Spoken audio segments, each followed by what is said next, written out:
जीवन्मुक्तिप्रदं देवं क्षमापूर्णं जगद्गुरुं वन्दे परमहंसाख्यं नित्यानन्दाय स्वागतम्। आनन्दानुभवास्वादं सर्वरोगनिवारकं वन्दे पापविनाशक्तं नित्यानन्दाय स्वागतम्।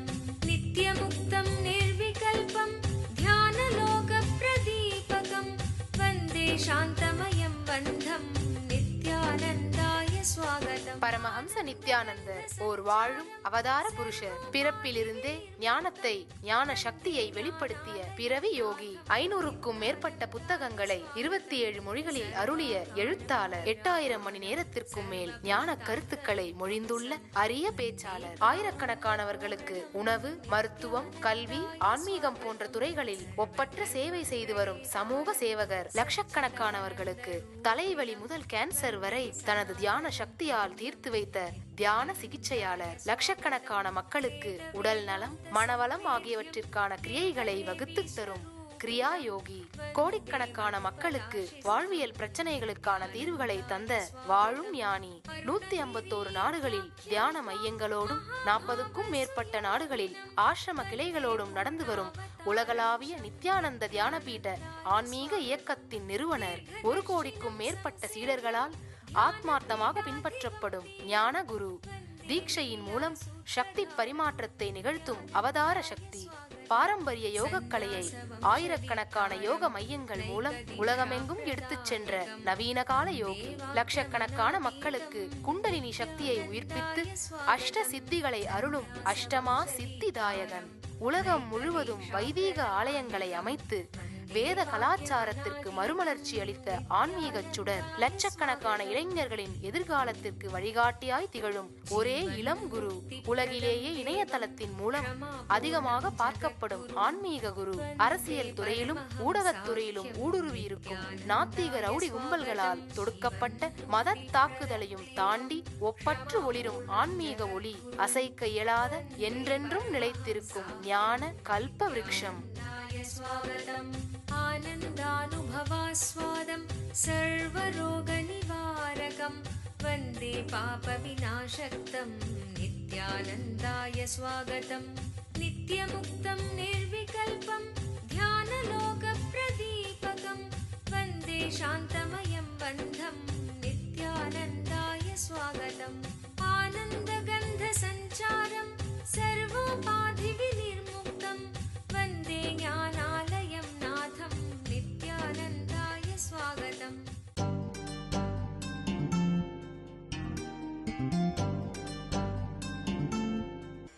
அருணாச்சலம் எனும் ஆனந்த சக்தி. இதுதான் இன்றைய சத்சங்கத்தின் நாம் உணரப்போகின்ற சத்தியம். நாம் ஆழமா சில சத்தியங்களை புரிந்து கொள்ள வேண்டும். குறை பிரசவத்தில் குழந்தைகள் பிறந்தா இன்குபேட்டர்னு சொல்லி வச்சு மெயின்டைன் பண்ணுவாங்க. அந்த குழந்தைக்கு தேவையான உணவு, வேற இந்த வெப்பநிலை, இதெல்லாம் மெயின்டைன் பண்ணுறதுக்காக இன்குபேட்டரில் வச்சு ப்ரொடெக்ட் பண்ணுவாங்க.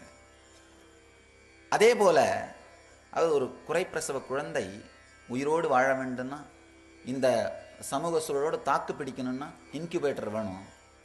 அதே மாதிரி ஒரு ஞானி இந்த பூமியில் இறங்கி இந்த பூமிக்குள் ஞானத்திற்குள் மலர்ந்து முழுமையடையணும்னா ஒரு ஆன்மீக ஸ்பிரிச்சுவல் இன்குபேட்டர் வேணும். அருணாச்சலம், இந்த திருவண்ணாமலை அது மாதிரி ஒரு spiritual incubator. Arunachalam spiritual incubator. மீண்டும் மீண்டும் மீண்டும் ஞானிகளை உருவாக்கி கொண்டே இருக்கின்ற ஸ்தலம், இருக்கின்ற க்ஷேத்திரம். அதாவது மொத்த நகரமும், நகரம் மட்டும் இல்லை, அத்தனை பேருடைய உணர்வினுடைய பாகமுமே ஆன்மீகம் தான். ஆன்மீகம் அப்படிங்கிறது வாழ்க்கையுடைய பாகமாக, வாழ்க்கையினுடைய அங்கமாக கரைந்து விட்ட ஒரு இனிமையான ஊர். அருணாச்சலம் எனும் ஆனந்த சக்தி பொங்கி பிரவகித்துக் கொண்டிருக்கின்ற இனிமையான இந்த இடத்திலே நாம் எல்லோரும் அமர்ந்திருக்கின்றோம். சில பேர் நினைக்கலாம், இது ஆனந்த சக்தி பொங்கி பிரவை இதெல்லாம் சொல்றாங்களே சாமி, எனக்கு அந்த மாதிரி ஒன்றும் தெரியல. ஏதோ ஒரு கல்மலை இருக்கு, நாமளும் வந்தோம் பார்த்தோம். ஆழமாக நாம் புரிந்து கொள்ள வேண்டிய சில சத்தியங்கள் உண்டு. ஸ்ரத்தை ஏற்படுமானால் கல்லும் கடவுளாக நமக்கு வாழ்க்கையை உணர வைக்கும். ஸ்ரத்தை இல்லாது போனால் கடவுளே நேரில் வந்தாலும் ஐடி கார்டு கேட்போம், ஐடென்டிட்டி கார்டு கேட்போம். பல நேரத்தில் நான் பார்த்துருக்கேன், செயல் இல்லாமல் உணர்வு மட்டும் இருக்குமானால் உணர்வு குறைந்து மந்தமாயிடும். இல்லை, உணர்வு இல்லாமல் செயல் மட்டும் நடக்குமானால் சடங்காயிடும். ஆழமா புரிஞ்சுக்கும். இந்த சத்தியம் உலகத்தில் இருக்க எல்லா விஷயத்துக்கும் பொருந்தும், ஆன்மீகத்துக்கு மட்டும் இல்லை, எல்லா விஷயத்துக்கும் பொருந்தும். உணர்வு செயல், உணர்வு இருந்து செயல் நடக்காமல் இருந்தா, இப்ப நீங்க பார்க்கலாம், சில நேரத்தில் எப்போவாவது உங்களுக்கு ஒரு நாள் விடிய காலம் 4 மணிக்கெல்லாம் முழிச்சு திடீர்னு பக்கத்து வீட்டில் ஓடுற அந்த சுப்பிரபாதம் காதில் விழுந்து ஒரு இனிமையான உணர்வு உங்களுக்குள்ள மலர்ந்ததுன்னா உடனே என்ன தோணும், ஆஹா நாமளும் தினந்தோறும் எந்திரிச்சு காலையில் சுப்பிரபாதம் பாடி இந்த மாதிரி உட்காந்து அமைதியாக பூஜை பண்ணணும், தியானம் பண்ணணும்னு நினைப்போம். ஆனால் அந்த உணர்வு செயலாக மாறாமல் அப்படியே விட்டுருந்தீங்கன்னா தமசாக மந்தத்தன்மையாக மாறிவிடும். செயல்படுத்தப்படாத உணர்வு மந்தத்தன்மையாக மாறிவிடும். இன்னொன்று, வெறும் செயல் மட்டும் இருந்து உணர்வு இல்லாமல் போனால்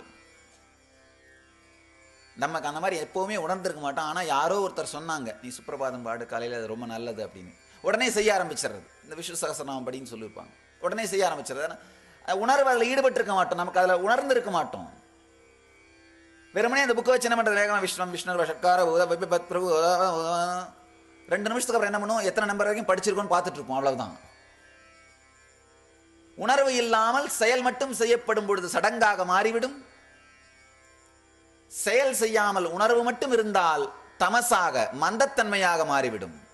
உணர்வும் செயலும் இரண்டும் ஒன்று சேரும் பொழுதுதான் ஆனந்தம் நமக்குள் பொங்கும். உணர்வும் செயலும் சேர்ந்து நமக்குள் பொங்குவதுதான் ஆனந்தம். உலகத்தில் இருக்க எல்லா விஷயத்துக்கும் இது பொருந்தும். இன்னொரு உதாரணம் சொல்லலாம். சில நேரத்தில் ஏதாவது ஒரு இனிப்பை முதல் தரம் ருசிக்கும் பொழுது ஒரு உணர்வு ஏற்படும். ஒரு ருசி, சுவை.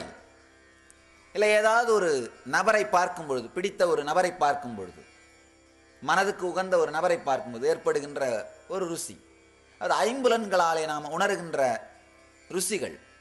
ஒரு செயலை, ஒரு விஷயத்தை முதல்ல அனுபவிக்கும் பொழுது ஒரு ஆனந்தம், ஒரு சுகம் ஏற்படலாம். ஆனால் அந்த சுகம் அந்த பொருளிலிருந்து தான் வருகிறது நினைச்சு திரும்ப திரும்ப அதே செயலை செய்தோமானால் அதே சுகம் தோன்றுவதில்லை. சக்தி வாய்ந்த சிவஸ்தலமான திருவண்ணாமலை நித்யானந்த தியான பீடத்தில் பிப்ரவரி 20ஆம் தேதி 2012 அன்று மகா சிவராத்திரி பெருவிழா. கல்வியின் வடிவமான பிரம்மாவிற்கும் செல்வத்தின் வடிவமான விஷ்ணுவிற்கும் கூட எட்டாத அருட்பெரும் ஜோதியாக ஈசன் வெளிப்பட்ட இடம் திருவண்ணாமலை. வெளிப்பட்ட நாள் சிவராத்திரி. அதே நன்னாளில் அதே ஸ்தலத்தில் வாழும் அவதார புருஷருடன் சிவகுண்டலினி தியானத்தில் மூழ்க வாருங்கள். சிவராத்திரி தின சிறப்பு நிகழ்ச்சிகள். வாழும் ஞானி பரமஹம்ச நித்யானந்தர் வழங்கும் சிவராத்திரி தின சிறப்பு தியான சத்சங்கம். சக்தி வாய்ந்த சிவகுண்டலினி தியானம். பிணிகளை எல்லாம் தீர்க்கும் பெரும் சக்தி வாய்ந்த மகா ருத்ராபிஷேகம் நடைபெறவிருக்கிறது. மேலும் சிவராத்திரி தினத்தன்று எண்ணங்களை நிஜமாக்குவதற்கான சக்தியை தரும் கல்பத்தரு முழுநாள் தியான முகாம் நடைபெறவிருக்கிறது. பரமஹம்சர் ஒவ்வொருவருக்கும் சக்தி தரிசனமும் தீட்சையும் அளிக்கின்றார். இந்த மகா சிவராத்திரி பெருவிழாவில் கலந்து கொண்டு சிவபெருமானின் அருளையும் பரமஹம்சரின் ஆசீர்வாதத்தையும் பெற அனைவரும் வருக. நடைபெறும் இடம் நித்யானந்த தியான பீடம், கிரிவலப்பாதை, திருவண்ணாமலை. தொலைபேசி எண்கள் 7200003311 7200003322. ஆழமாக புரிந்து கொள்ளுங்கள். ஒரு செயல் நமக்கு ஒரு ஆனந்தத்தை ஏற்படுத்துகிறது, சுகத்தை ஏற்படுத்துகிறது என்று நாம் நினைத்துக்கொண்டு அதே செயலை மீண்டும் மீண்டும் செய்தால் அதே சுகத்திற்குள் நுழைவதில்லை, அதே சுகம் கிடைப்பதில்லை. 10 இனிப்பு வாயில போட்டு 11வது வாயில போட்டா திகட்டுது. அதே செயல் கூட அதே ஆனந்தத்தை அளிப்பதில்லை. காரணம் என்ன?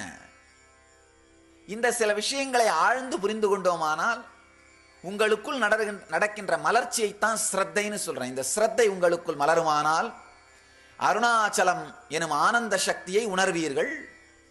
இந்த வினாடி உணர்வீர்கள். நாளைக்கு மறுநாளோ இல்லை, இந்த வினாடி உணர்வீர்கள். ஸ்ரத்தையினுடைய சக்தி அதுதான். நமக்குள் மலர்கின்ற வினாடியே சத்தியத்தை காட்டக்கூடியது. பட்டினத்தாருக்கு ஒரு வினாடியில தான் ஸ்ரத்தை மலர்ந்தது.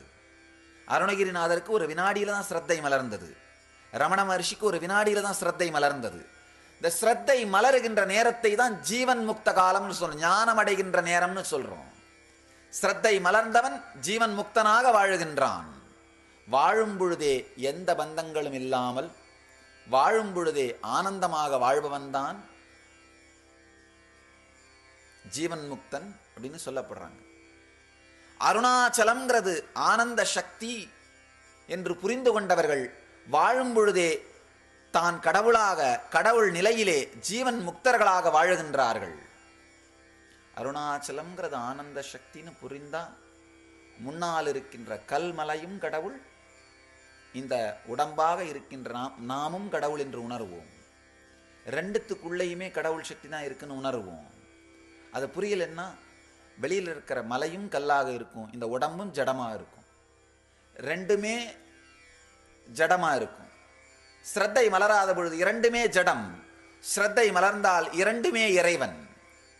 ரொம்ப அழகா ராமகிருஷ்ணன் சொல்வாரு, வெளியில் இருக்கின்ற ஒரு கல்லிலே முதலிலே கடவுளை காண கற்றுக்கொண்டோமானால் இந்த உடலுக்குள்ளும் அதை காண அனுபூதியை நம் அனுபூதியாக காண முடியும். அது வீடியோ ரெக்கார்ட் பண்ணி ஸ்டோர் பண்றது. பலவேறு மேடைகள், எத்தனை ஆயிரக்கணக்கான மேடைகள் எனக்கு தெரியல, எத்தனை நூற்றுக்கணக்கான மேடைகள். எங்குமே வார்த்தைகளுக்காக நான் காத்திருந்ததில்லை, வார்த்தைகள் வராமல் தடுமாறியதில்லை, வார்த்தைகள் சிக்கியதில்லை. ஆனால் அருணாச்சலத்தை பற்றி சொல்ல வேண்டுமானால் தொண்டைக்குள் மிகப்பெரிய போக்குவரத்து நெரிசல். வார்த்தைகள் வராமல் ஏற்படுகின்ற தடுமாற்றம், வார்த்தைகள் வராமல் பொங்குகின்ற ஆனந்தமயமான உணர்ச்சி பெருக்கு.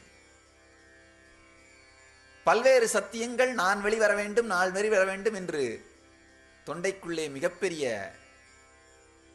போக்குவரத்து நெரிசலையே ஏற்படுத்துகின்றன. சில சத்தியங்களை உங்களுடன் பகிர்ந்து கொள்ள விரும்புகின்றேன். மனித வாழ்க்கையின் அடிப்படை லட்சியம் ஜீவன் முக்தி. ரொம்ப நேரம் வேற வேற கருத்துக்களை, வேற வேற வார்த்தைகளை அலங்கரித்து அப்படிதான் சொல்றதை விட நேரடியான சில சத்தியங்களை உங்களோடு பகிர்ந்து கொள்ள விரும்புகின்றேன்.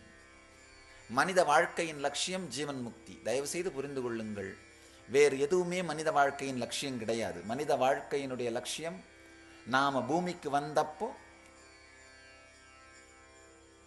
எப்படி வந்தோமோ அதே பந்தத்தன்மையில் இந்த பூமியை விட்டு வெளியில போகக்கூடாது.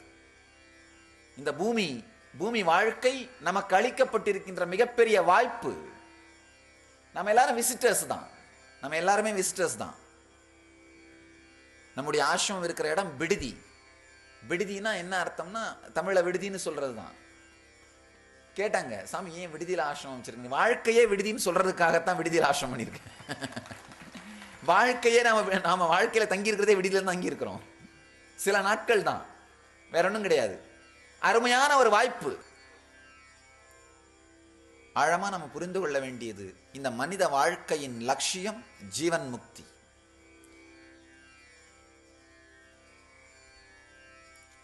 நிறைய உண்மையை சொல்லணும்னா பல மேடைகள்ல இந்த வேற வேற நிகழ்ச்சிகளுக்கு போகும்பொழுது சத்தியத்தை அதே மாதிரி சொல்ல முடியாது. மக்கள் எப்படி கேட்கணும்னு நினைக்கிறாங்களோ அப்படித்தான் சொல்ல முடியும். ஏன்னா மக்கள் விரும்புகிற விதத்துல தான், மக்கள் விரும்புவதைத்தான் சொல்ல வேண்டி இருக்கும். மனித வாழ்க்கையின் லட்சியம் ஜீவன் முக்தி. அப்படின்னா என்ன அர்த்தம்னா, மீதி எல்லாத்தையுமே எக்ஸ்க்ளூட் பண்றேன், மீதி எல்லாத்தையும் எக்ஸ்க்ளூட் பண்றேன், மீதி எதுவாக இருந்தாலும் சரி. நல்லா புரிஞ்சுக்கோங்க. ஒரு 6 மாசத்துக்கு முன்னாடி ஒரு அன்பர் வந்திருந்தார் அமெரிக்கால இருந்து. சாமி எனக்கு ஒரே மன அழுத்தம், டிப்ரெஷன் அப்படின்னாரு. நான் சொன்னேன், என்ன உங்களுக்கு தான் எல்லாம் இருக்கே, ஏன் டிப்ரெஷன்? எல்லாம் இருக்கிறதால தான் சாமி டிப்ரெஷன்னாரு. நான் அமெரிக்கா வரும்பொழுது எனக்கு என்னென்ன வேணும்னு நினச்சனோ, 2 கார் வேணும், ஒரு 2 வீடு வேணும், கொஞ்சம் பேங்க் பேலன்ஸ் வேணும், இனிமையான ஃபேமிலி வேணும், என்னென்ன வேணும்னு நினச்சனோ எல்லாத்தையும் அடையிறதுக்கு 10 வருஷம் ஆகும் நினச்சேன். ஆனால் 4 வருஷத்துலேயே அடைஞ்சு முடிச்சிட்டேன். ஆனால் இதையெல்லாம் அடைஞ்சா நான் எப்படி இருப்பேன்னு நினச்சனோ அப்படி இல்லை சாமி அப்படின்னாரு. அடைய வேண்டிய பொருளை எல்லாம் அடைந்து விட்டேன், ஆனால் இந்த பொருளை எல்லாம் அடைந்தால் நான் ஆனந்தமாக இருப்பேன் என்று நினைத்திருந்தேன், அதை அடையவில்லைன்னு சொன்னார்.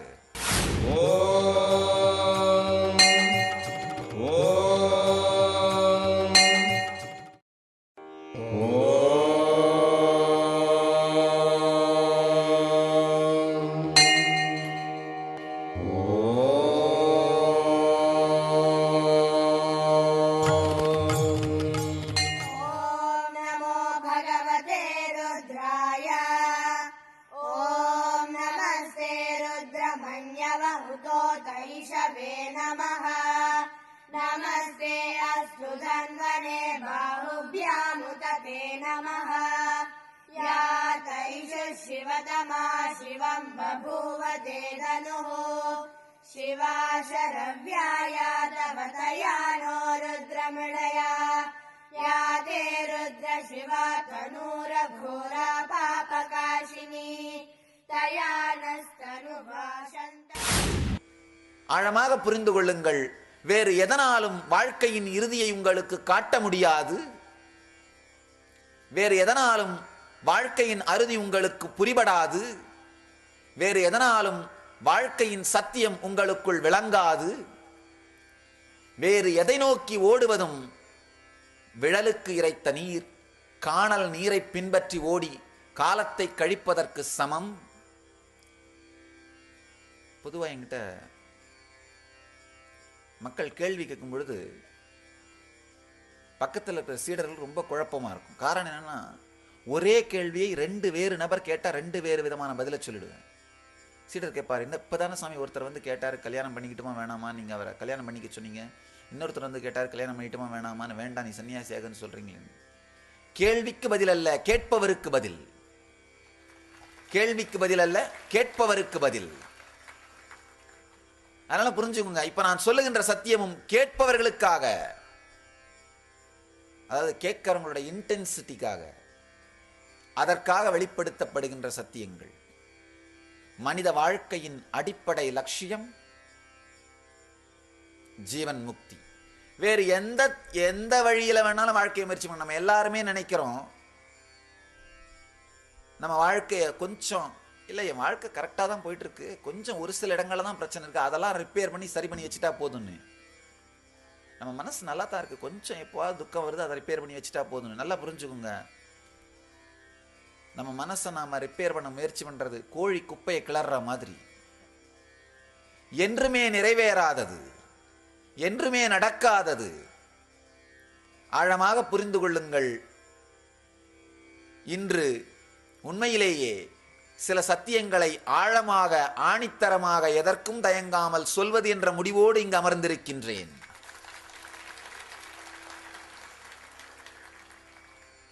சோஷியலி பொலைட்னு சொல்லுவாங்க. சோஷியலி பொலைட், சமூக ரீதியாக அடக்கமாக அமைதியாக இருத்தல். பல நேரங்களில் சமூக ரீதியாக அமைதியாக இருக்க வேண்டும் என்பதற்காக சத்தியத்தை உள்ளது உள்ளபடியே சொல்ல முடியாமல் மென்று விழுங்கி இருக்கின்றேன். இன்று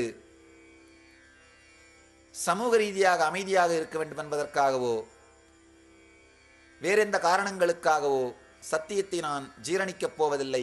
உள்ளதை உள்ளபடியே சொல்லப் போகின்றேன். உள்ளதை உள்ளபடியே உங்களோடு பகிர்ந்து கொள்ளப் போகின்றேன். ஆழமாக புரிந்து கொள்ளுங்கள். செயலில்லா உணர்வும் உணர்வில்லா செயலும், அல்லது இது இரண்டிற்கு இருக்கின்ற இடைவெளியும் தான் வாழ்க்கையில் இருக்கின்ற எல்லா பிரச்சனைகளுக்குமான ஆணிவேர். திருவண்ணாமலை நித்யானந்த தியானபீடத்தில் பிப்ரவரி 20, 2012 மகா சிவராத்திரி திருநாளன்று கல்பத்தரு முழுநாள் தியான அனுபவ முகாம். உங்களின் எண்ணங்களை நிஜமாக்குவதற்கான சக்தியை தரும் ஒரு நாள் தியான அனுபவ முகாம். மகா சிவராத்திரி திருநாளன்று கல்பத்தருவில் வாழும் ஞானியிடமிருந்து பெறும் தீட்சை உடலிற்கு ஆரோக்கியத்தை அளித்து மனதிற்கு தெளிவை அளித்து உங்களுக்குள் இருக்கும் குண்டலினி சக்தியை உயிர்ப்பித்து உங்கள் வாழ்வில் எல்லா வளங்களையும் அருள்கிறது. கல்பத்தரு தியான முகாம் நடைபெறும் இடம் நித்யானந்த தியானபீடம், கிரிவலப்பாதை, திருவண்ணாமலை. தொலைபேசி எண்கள் 7200003311 7200003322. நம்ம நல்லா புரிஞ்சுக்க வேண்டியது, 2 விதமான பர்சனாலிட்டி நம்ம வச்சிருப்போம். ஒன்று, வெளி உலகத்துக்கு நாம யாரு நாம காமிக்கிற பர்சனாலிட்டி. இவைகள் ரொம்ப ஆழமான சத்தியங்கள். ஆனா கேட்டு உள்வாங்கி கொண்டோமானால் இந்த வினாடியே நம்மை புது மனிதனாக மாற்றுகின்ற, மலர வைக்கின்ற சத்தியங்கள். வெளி உலகத்துக்கு நாம யாருன்னு காமிக்கிற பர்சனாலிட்டி, ஐடென்டிட்டி, அது எப்பவுமே இருக்கிறத விட அதிகமாக தான் இருக்கும். நம்ம என்ன இருக்குமோ அதை விட ஜாஸ்தியாக தான் காமிப்போம். நல்லா பார்க்கலாம், நீங்களே பாருங்க. நம்ம ஐடி கார்டு எல்லாம், நம்ம விசிட்டிங் கார்டு எல்லாமே என்னவா தான் இருக்கும், இருக்கிறத விட கொஞ்சம் ஜாஸ்தியாக தான் இருக்கும். அதுதான் அகங்காரம்னு சொல்றோம். எங்க போனாலுமே இருக்கிறத விட ஜாஸ்தியாக தான் வெளியில காமிப்போம். படிப்பாகட்டும், பதவியாகட்டும், அந்தஸ்தாகட்டும், புகழாகட்டும், எதுவாகட்டும் இருக்கிறத விட அதிகமாக காமிக்க முயற்சி பண்ணுவோம். வாழ்க்கையில் இருக்க எல்லாமே இருக்கிறத விட அதிகமாக காமிக்க முயற்சி பண்றது தான். தனக்குள்ளே ஆழமாக குற்ற உணர்ச்சி, இன்ஃபீரியாரிட்டி காம்ப்ளெக்ஸ் இருக்கணும். ஏதாவது ஒரு பதவி நாற்காலியை பிடித்து கொண்டு அந்த பதவி நாற்காலியின் மூலமாக தனக்கு தன்னுடைய ஐடென்டிட்டி எஸ்டாப்ளிஷ் பண்றது. ஆழமாக புரிந்து கொள்ளுங்கள். உணர்வாலே தலைவனாக இருப்பவர்கள் அமருகின்ற இருக்கை அவர்களாலே மதிப்பு பெறும். உணர்வாலே தலைவனாக இல்லாதவர்கள் இருக்கையாலே மதிப்படைவார்கள். உணர்வாலே தலைவனாக மலர்ந்தவர்கள், ஜீவன் முக்தர்களாக மலர்ந்தவர்கள் இருக்கைக்கு பெருமை சேர்ப்பார்கள், பதவிக்கு பெருமை சேர்ப்பார்கள். ஜீவன் முக்தர்களாக மலராதவர்கள், தலைவர்களாக மலராதவர்கள் பதவியினால், இருக்கையினால் பெருமை அடைவார்கள். ஒரு சின்ன உதாரணம், நம்ம வாழ்க்கையெல்லாம் எடுத்தோம்னா நமக்கெல்லாம் எதனால மரியாதை? எத்தனை கார் வச்சிருக்கோம், எத்தனை வீடு வச்சிருக்கோம், எவ்வளவு பேங்க் பேலன்ஸ் இருக்கு. நாம் வைத்திருக்கின்ற பொருள்களை வைத்து நமக்கு மரியாதை. ஜடத்தாலே உயிருக்கு மரியாதை. ஆனா விவேகானந்தருடைய அவர் வாழ்ந்த அறையை போய் பார்த்தீங்கன்னா, இல்லை ரமண மகர்ஷியுடைய அவர் வாழ்ந்த அறையை போய் பார்த்தீங்கன்னா, அங்க இருக்கிற ஒரு கொட்டாங்கச்சியும் சாதாரண கட்டை செருப்பும் இல்லை ஒரு சாதாரண பழைய திருவோடும் மக்களாலே வழிபடப்படுகின்றது. காரணம் என்னன்னா, ஜீவனாலே பொருளுக்கு மரியாதை. ஜீவன் முக்தர்கள் உபயோகப்படுத்தியதனாலே வெறும் கொட்டாங்கச்சி மக்களாலே வணங்கப்படுகின்றது. உயிராலே பொருளுக்கு மரியாதை, இங்கே பொருளாலே உயிருக்கு மரியாதை. ஆழமா புரிஞ்சுக்கோங்க. நம்ம வாழ்க்கையிலெல்லாம் நாமாகிய உயிருக்கு பொருளாலே மரியாதை. எத்தனை கார், எத்தனை வீடு, எத்தனை சொத்து, பொருளாலே உயிருக்கு மரியாதை. ஆனா ஒருவன் ஜீவன் முக்தனாக மலர்ந்து விட்டால், ஞானியாக மலர்ந்து விட்டால், அவர் தொடுகின்ற பொருளெல்லாம் அவராலே மரியாதை அடைகின்றது. உயிராலே பொருளுக்கு மரியாதை.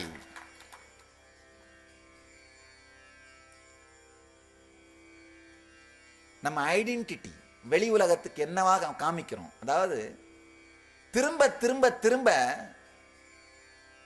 இந்த அகங்காரம் பார்த்தீங்கன்னா பொருளாலே தனக்கு மரியாதை என்பதைத்தான் நிரூபிக்கின்றது. எங்கேயாவது போய் உங்களுடைய பொருளை, உங்களுடைய மற்ற விஷயங்களை சொல்லி அதனால் நீங்கள் மதிக்கப்படுகிறீர்கள் என்றால் உண்மையில் புரிந்து கொள்ளுங்கள், அவமதிக்கப்படுகிறீர்கள். எங்க போனாலும் உண்மையில் சொல்கிறேன், என்னுடைய மனம் திறந்து ஒரு விஷயத்தை சொல்கிறேன். மக்கள் என்னை பற்றி தெரியாத ஒரு புது ஊருக்கு போகும்பொழுது அவங்க கையெடுத்து கும்பிட்டா கூட நான் மிகப்பெரிய மரியாதையை அவர்களுடைய கண்களில் பார்க்கின்றேன். ஆனால் ரொம்ப நாள் தெரிஞ்சவங்க இந்த ஆர்கனைசேஷனால் இவ்வளவு பெரிய மடத்தினுடைய பீடத்தை நிறுவியவர் அப்படிங்கிறதுக்காக அவங்க விழுந்து வணங்கினார்களோட சாமி சொல்லுவேன். பக்கத்தில் இருக்கிற பக்தர்கிட்ட சொல்லுவேன், அப்பா இந்த நமஸ்காரம் எனக்கு இல்லை, நான் வந்திருக்கிற காருக்கு அப்படின்னு. ஆழமாக நாம் புரிந்து கொள்ள வேண்டியது, பொருளாலே மரியாதை வருமானால் அது நிலைக்காது.